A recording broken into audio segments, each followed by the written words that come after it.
Olá, meus nobres, dando continuidade ao estudo nas nossas leis, nossas leis penais. Vamos agora adentrar a uma lei muito importante para você, porque é uma nova legislação, É novel legislação. Nova lei de abuso de autoridade. Fique cuidado para não confundir a nova lei de abuso de autoridade com o pacote anticrime, tá? A nova lei de abuso, ela é anterior ao pacote anticrime. O pacote anticrime é a Lei 13.964. A nova lei de abuso é a 13.869. Então, uma lei aí que entrou em vigor. Na verdade, a nova lei de abuso ela entrou em vigor em janeiro também. Mas ela teve uma vacácio maior, uma vacácio de 4 meses, 120 dias. Enquanto que a nova lei o pacote de crime teve a vigência só de 30 dias. Então, também entrou em vigor em janeiro. Só que a nova lei de abuso ela entrou em vigor no início de janeiro, 3, 4 de janeiro. Ela tinha sido aprovada antes, tá bom?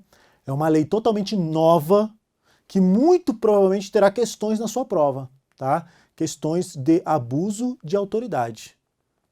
Agente penitenciário, com muita tranquilidade, não vou falar tranquilidade, mas é muito fácil praticar um crime de abuso ou crime de tortura, tá? Quando eu fui agente penitenciário, 7 colegas da Penitenciária Federal em Catanduvas foram demitidos por tortura, tá? Não lembro se eram 7, mas estava vendo 6 foram demitidos, um não foi, um rolo danado lá. Vamos estudar a nossa nova lei de abuso, na tela. A 13.869. É sujeito ativo do crime de abuso de autoridade qualquer agente público, servidor ou não, da administração direta, indireta ou fundacional, de qualquer dos poderes da União, dos estados, do DF, dos municípios e de território. Será que o sujeito ativo do crime de abuso, que é o agente público, O agente público. Pode ser um agente público sem ser servidor? É possível ser agente público sem ser servidor? Sim, é possível. Aquelas pessoas que exercem função pública, mesmo que não seja um servidor público, é possível que seja sujeito ativo do crime de abuso de autoridade. Tudo bem? Na tela, vamos lá. Gabarito correto. Trouxe aqui o texto legal para você. Como a lei é nova, e não temos questões sobre ela, somente questões inventadas, é muito provável que as novas questões sejam letra de lei, tá? Não vai vir jurisprudência, doutrina, não, vai ser letrinha de lei. Então o que eu fiz? Eu coloquei as questões inventadas e trouxe os artigos correspondentes para você. Se você não leu ainda, já está errado, mas vai ler comigo aqui, fique tranquilo. Mas eu indico, leia novamente depois, tá bom? Leia novamente aí a nova lei de abuso de autoridade. É sujeito ativo do crime de abuso de autoridade qualquer agente público, servidor ou não, da administração direta, indireta ou fundacional, de qualquer dos poderes da União, dos estados, DF, municípios e território, compreendendo, aí traz aqui uma lista, mas não se limitando. É um rol exemplificativo. Compreendendo, mas não se limitando, rol exemplificativo. Servidores públicos, em geral, tá aí. Militares, ou pessoas ali equiparadas. Militares não são servidores públicos, militares são militares.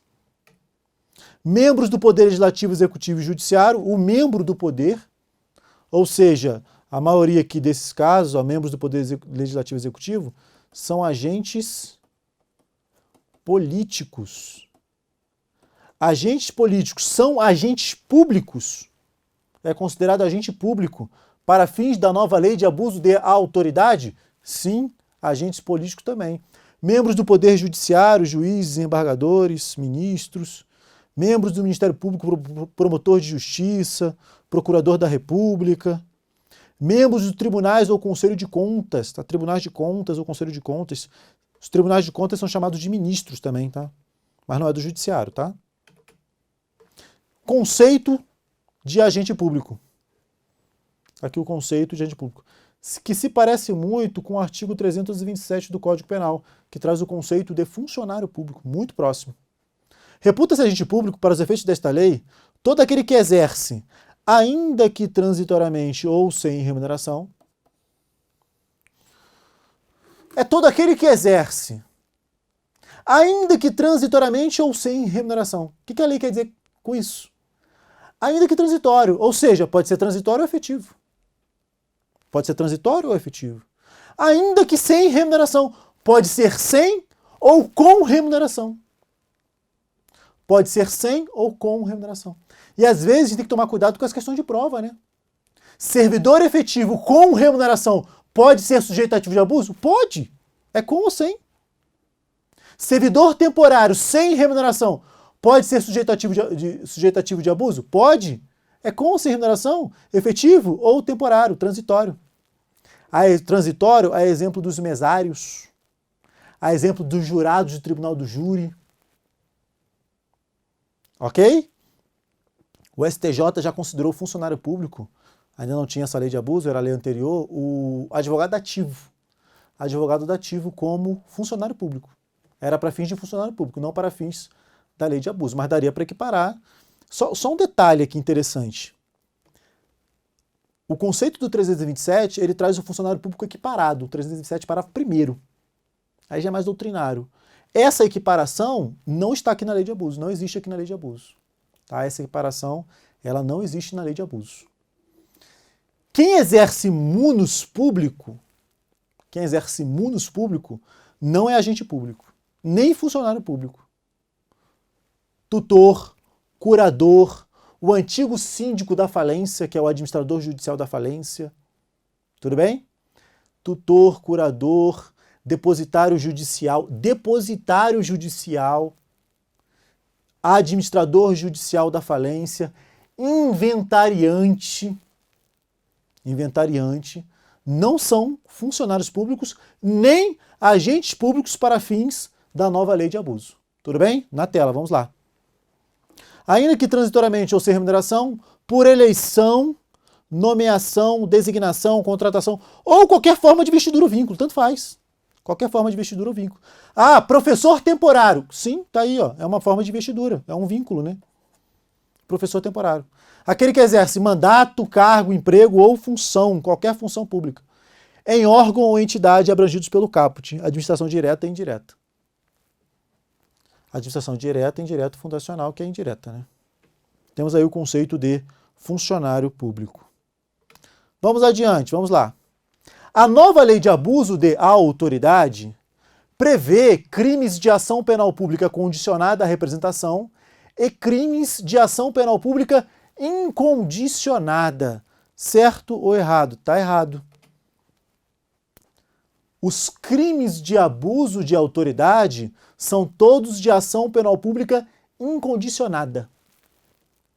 Os crimes de abuso são todos de ação penal pública incondicionada.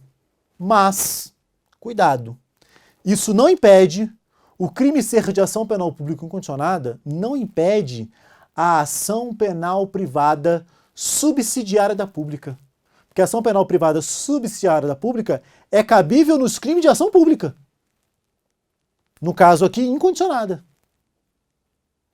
A ação penal privada da pública é quando o Ministério Público, que é o titular da ação penal pública, que deve oferecer a denúncia, fica inerte. Ele fica inerte. Aí pode o ofendido, somente é cabível ação, em regra, né? Somente é cabível ação penal privada subsidiária da pública nos crimes com vítima determinada, não cabe nos crimes vagos. Crime sem vítima determinada. Tem que ter vítima.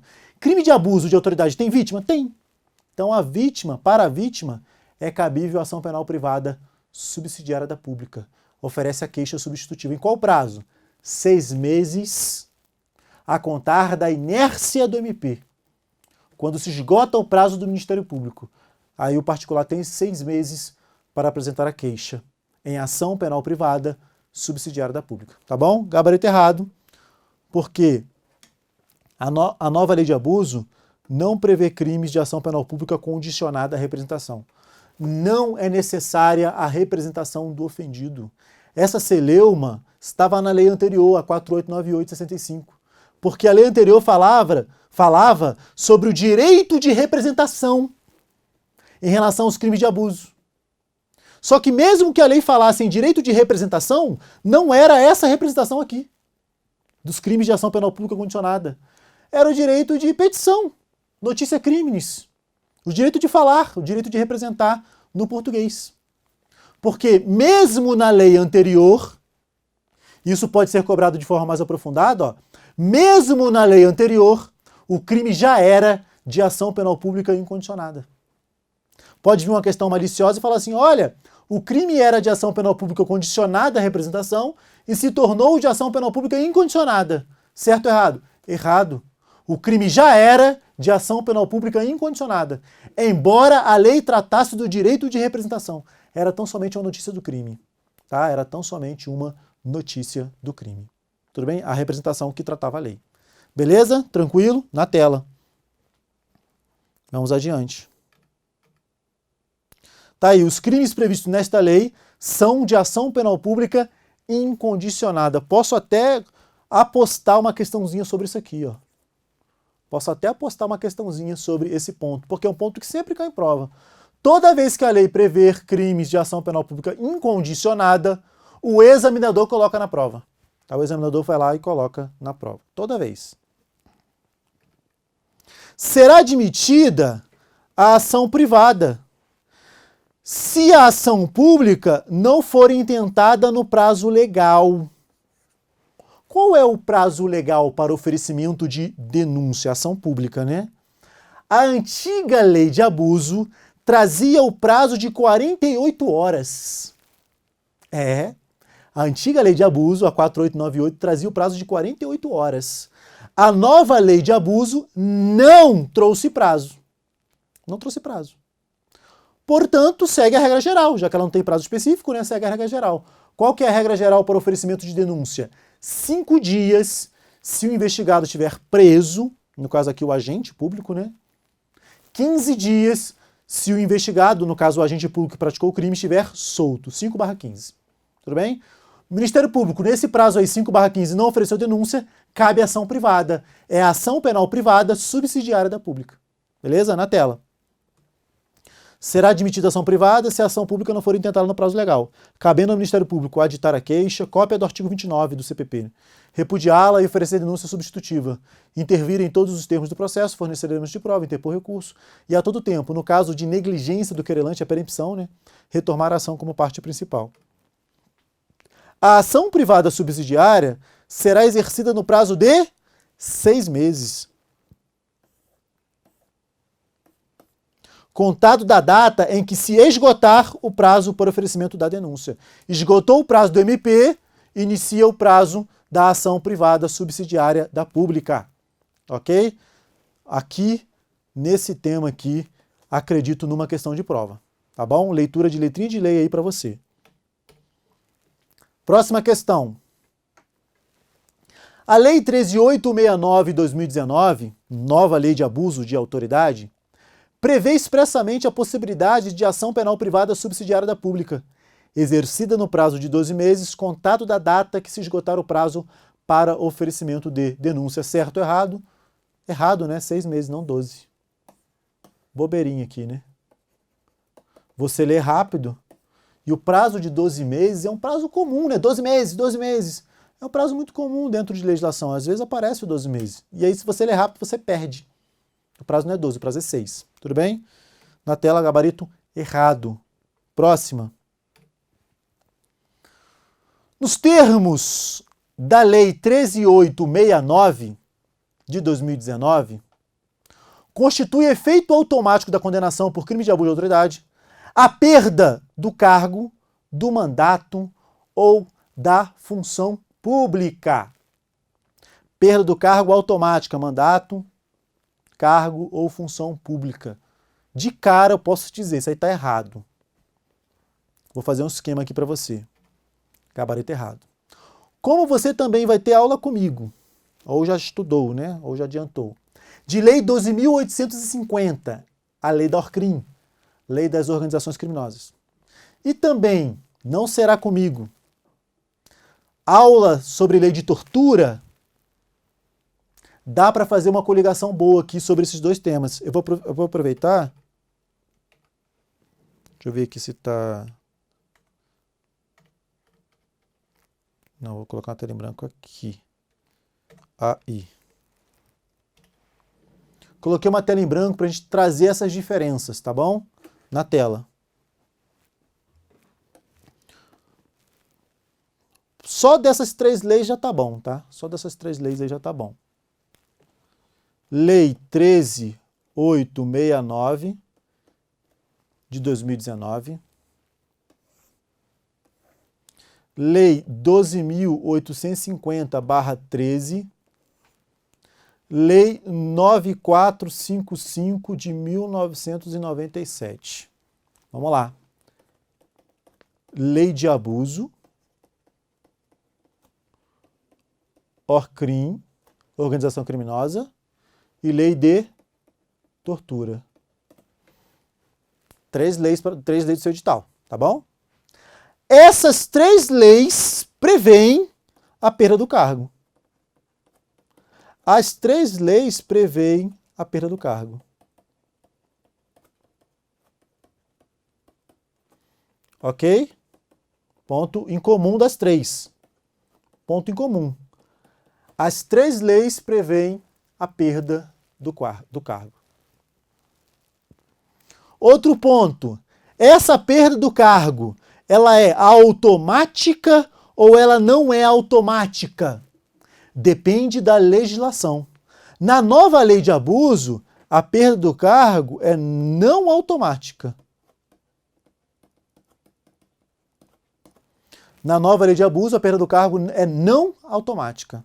Na lei de tortura, a perda do cargo é automática. Salvo engano, quando eu fiz a minha prova do DPEM, caiu uma questãozinha de tortura. Lá em 2009. Tô ficando velho. Passei no concurso do DPEM em 2009. Tomei posse em 2009 também. Outubro de 2009, tomei posse. O tempo passa. Saí em 2014. Na lei de organização criminosa, a perda do cargo é jurisprudência automática. Automática. Ponto interessante para você. Além disso, na lei de abuso, a perda do cargo, além de não ser automática, depende de reincidência específica em crimes de abuso. Depende de reincidência específica em crimes de abuso. O que significa isso? O fato de ela não ser automática significa que o juiz tem que motivar. Não é automática. Condenou, automaticamente perdeu o cargo? Não. Condenou e só vai perder o cargo se o juiz motivar a perda. O juiz pode fazer a motivação. Só que além dessa motivação, o juiz só poderá incluir a perda do cargo se for um agente reincidente específico. Um agente que está respondendo, melhor dizendo, sendo sentenciado novamente por abuso de autoridade. Já foi condenado antes, com trânsito em julgado. Com trânsito em julgado.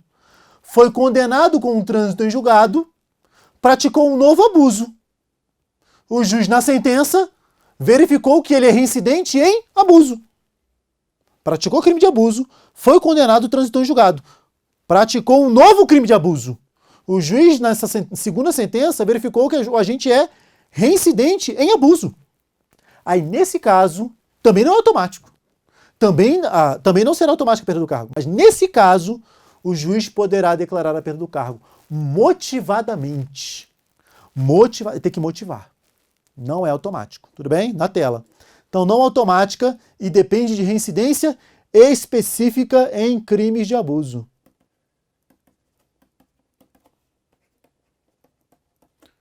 Só aí tu vai matar a questão, tá? Só aí vai ter questão que você vai pegar. Mas tem mais para você, tem mais. Caiu no concurso do DPEM de 2013, salvo engano. Qual era o prazo de interdição para ocupação de cargo num crime de tortura? Era tortura, a questão era de tortura. Num crime de tortura. Aí a questão dizia assim, olha, o agente foi condenado por tortura e a pena dele foi de 3 anos. A pena da tortura é 2 a 8, né? Reclusão de 2 a 8. A tortura omissiva é detenção de 1 a 4. Desculpa, né? Estou invadindo a legislação de tortura, mas só para a gente poder trabalhar aqui.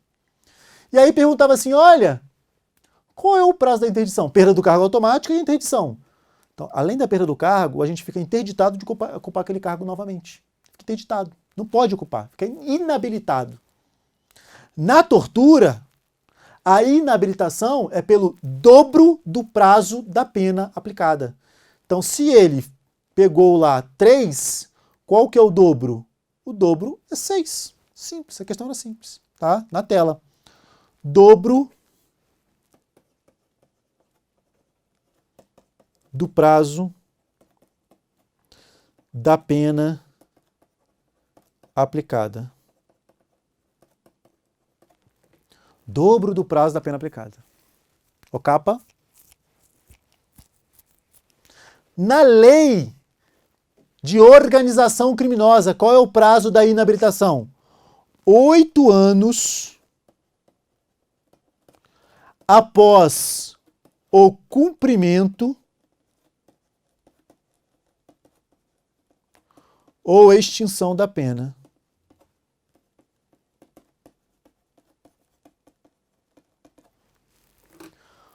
O agente cumpre toda a pena,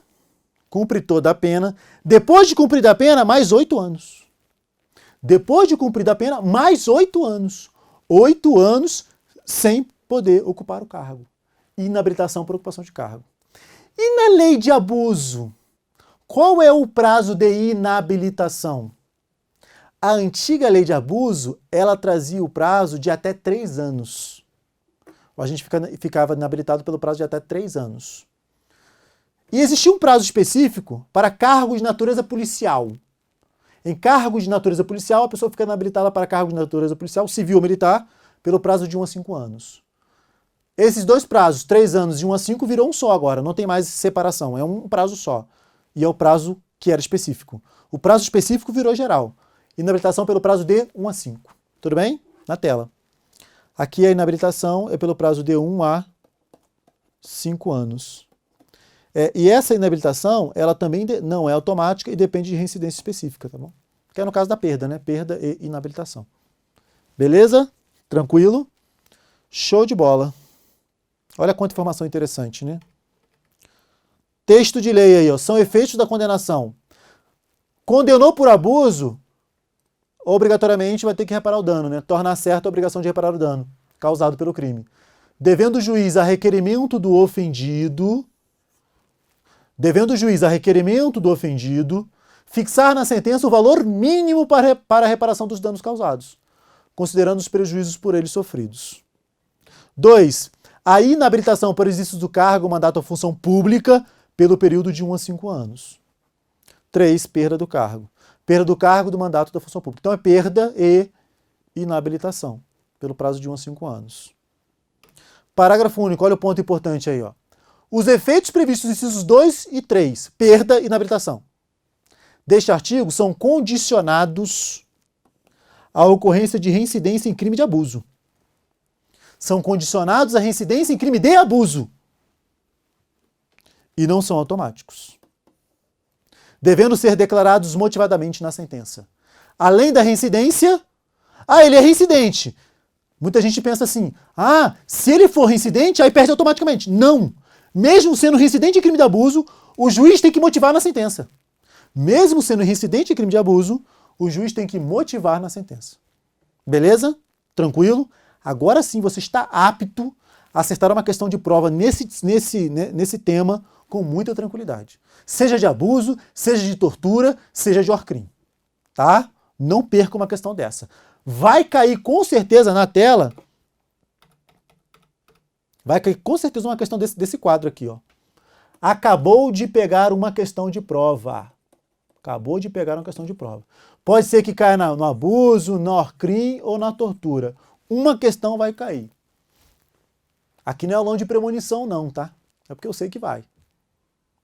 Acostumado com provas, tá? Sou acostumado com provas.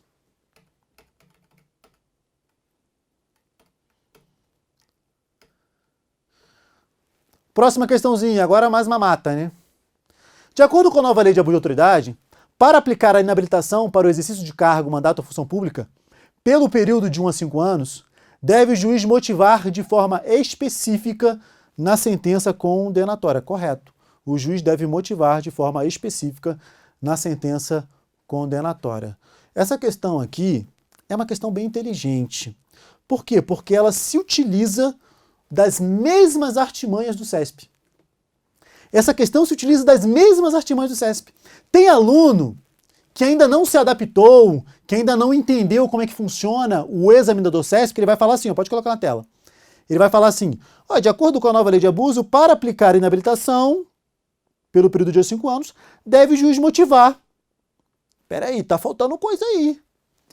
Tá faltando dizer que tem que ser caso de reincidência em crime de abuso. Isso não está escrito. Então a questão está errada. Cuidado, aprenda a fazer questões CESP. Como é que eu aprendo, professor? Fazendo muitas. Perceba que, olha o que a questão te fala, olha o que ela te pergunta. Ó, de acordo com a nova lei, para aplicar a inabilitação, tem que motivar? Tem. Existe outro requisito? Existe, mas a questão não te perguntou, filho. A ausência dessa informação não torna a questão errada. A ausência dessa informação não torna a questão errada.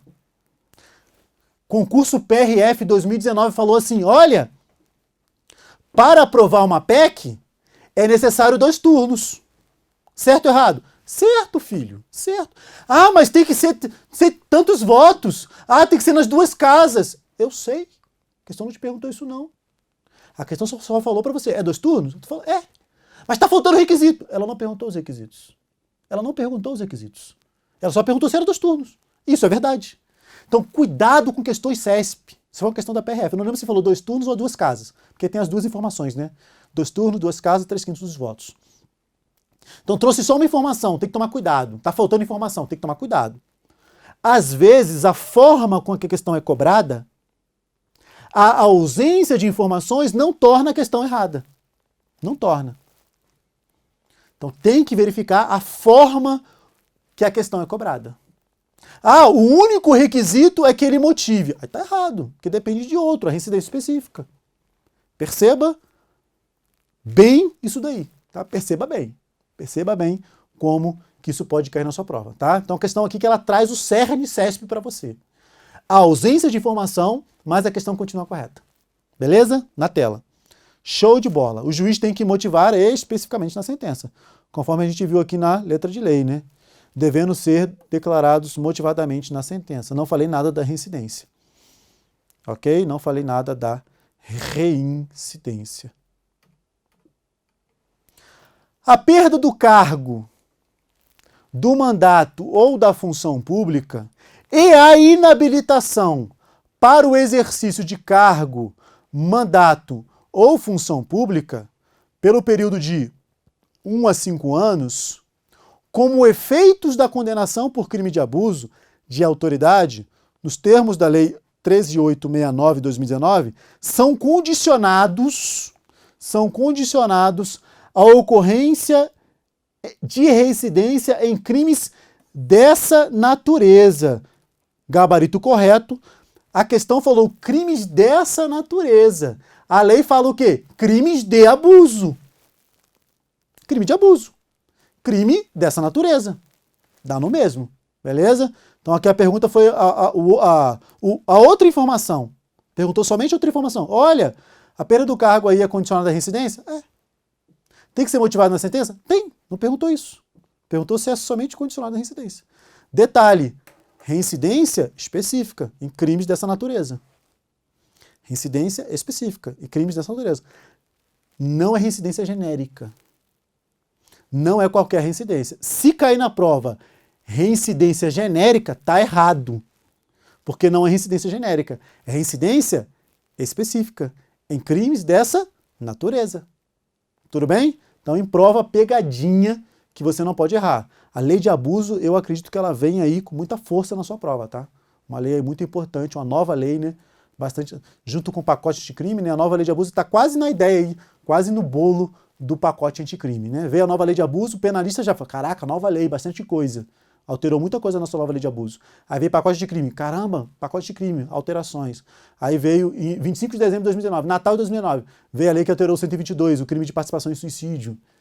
Penalistas com muito trabalho aí, 2019 para 2020. Beleza? Tranquilo? Tem umas coisas para falar, pode colocar na tela. Questãozinha.